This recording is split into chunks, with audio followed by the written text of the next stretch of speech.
3, 2, 1, let's go.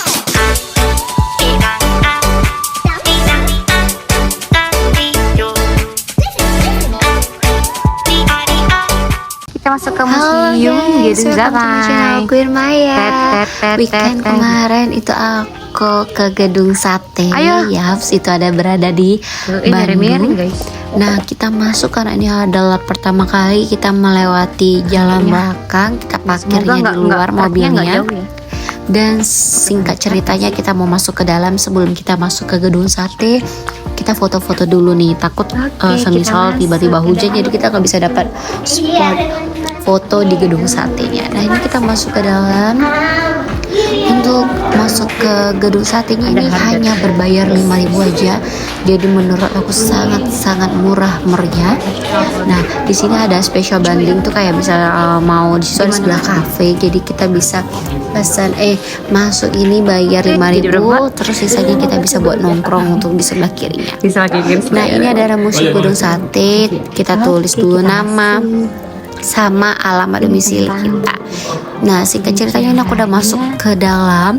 Di sini adalah Gedung Sate ya guys. Di mana Gedung Sate ini bangunan yang monumental, yang anggun, memesona dengan gaya arsitek unik mengarah kepada bentuk gaya arsitek Indo-Eropa, sehingga tidak mustahil bila keanggunan Candi Borobudur ikut mewarnai Gedung Sate. Nah, untuk beberapa pendapat tentang mengenai Gedung Sate di antara lain Corbusier dan Jan Rittenberg, dua arsitek Belanda, yang mengatakan langgam arsitektur Gedung Sate adalah gaya hasil eksperimen sang arsitek yang mengarah pada bentuk gaya arsitektur Indo-Eropa. Nah, Gedung Sate tersebut itu mulai dibangun pada tahun 27 Juli 1920, kemudian selesai dibangun itu September 1924, dan lumayan lama ya guys jaraknya. Nah, kekuatan dan utuhnya Gedung Sate ini hingga kini tidak terlepas dari bahan-bahan dan teknis konstruksi yang dipakai. Emang bener guys, dinding Gedung Sate setiap tempat yang aku lewatin dan model-modelnya itu tidak ada satupun aku lihat benda maksud aku tuh gedungnya itu tuh retak atau kayak rusak gitu tuh, sama sekali tidak ada. Karena mereka bener-bener Gedung Sate itu terbuat dari kepingan batu yang ukuran 1 kali 1 2 meter, jadi lumayan agak gede ya guys. Nah, kemudian kepingan batu itu tuh ternyata diambil di kawasan perbukitan batu di Bandung Timur sekitar Acamenik dan Gunung Manggulayang. Jadi mungkin lumayan jauh untuk mengambil konstruksi tersebut ya guys. Jadi bener-bener ini mereka membuatnya sangat-sangat perfeksionis menurut aku, dan arsiteknya bener-bener keren banget guys. Nah, secara tidak langsung Gedung Sate ini sejak tahun 1980 itu dikenal dengan sebutan kantor gubernur, yang dimana itu adalah untuk kegiatan pemerintah Provinsi Jawa Barat yang sebelumnya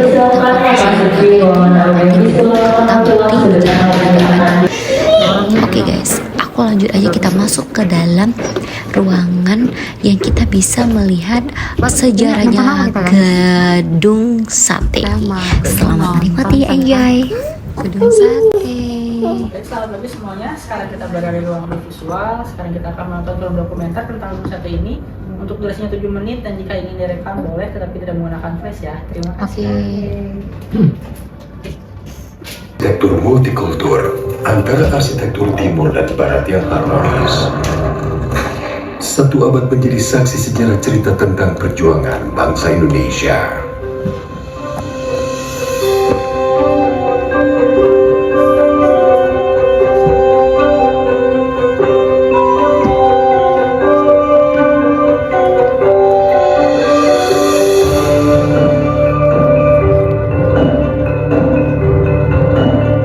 Bangunan itu akrab disebut Gedung Sate.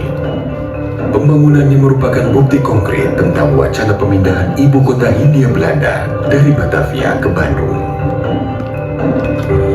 Pemindahan tersebut melahirkan konsep berdirinya Balai Agung yang terdiri dari serangkaian gedung megah instansi pemerintahan Hindia Belanda. Kompleks kompleks ini bernama Hovernemensbedrijven. Gedung sate adalah gedung pertama yang dibangun dalam kompleks tersebut. Tahun 1924, gedung sate rampung dikerjakan.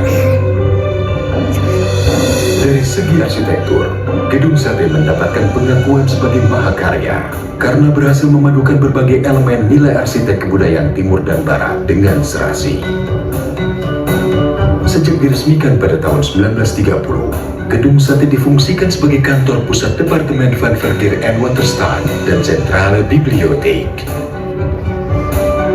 Departemen van Verkeer en Waterstaat merupakan jawatan pemerintah Hindia Belanda yang berfungsi untuk mengelola sumber daya air dan manajemen lalu lintas kala itu.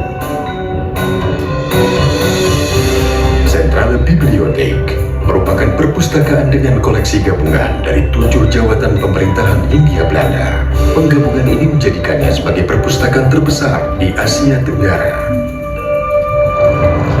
Waktu berlalu hingga terjadinya Perang Dunia Kedua. Jerman di bawah kepemimpinan Hitler menguasai Polandia pada 1 September 1939. Peristiwa ini menimbulkan efek domino ke seluruh dunia, termasuk kota Bandung. Jepang yang beraliansi dengan Jerman mengamankan wilayah Indo-Pasifik dari cengkraman aliansi musuhnya.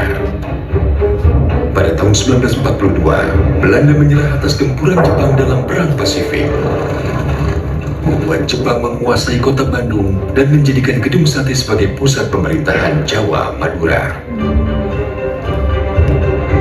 Sedangkan jawatan Departemen van Verkeer en Waterstaat dirubah menjadi Kotubu Bonsitsu, sebuah instansi milik Jepang yang berfungsi samar. Sejak itu, istilah pekerjaan umum lazim digunakan. Setelah nonton video tentang menjelajahi gedung sate, ini kita ada arah mau keluar. Ternyata tidak terlalu besar museumnya. Jadi beginilah penampakannya ya guys ya. Sejarahnya gedung sate itu berdiri dan gedungnya benar-benar kokoh. Oke guys, terima kasih banyak kalian sudah nonton. Jangan lupa kalian like dan subscribe ya. See you, thank you, goodbye.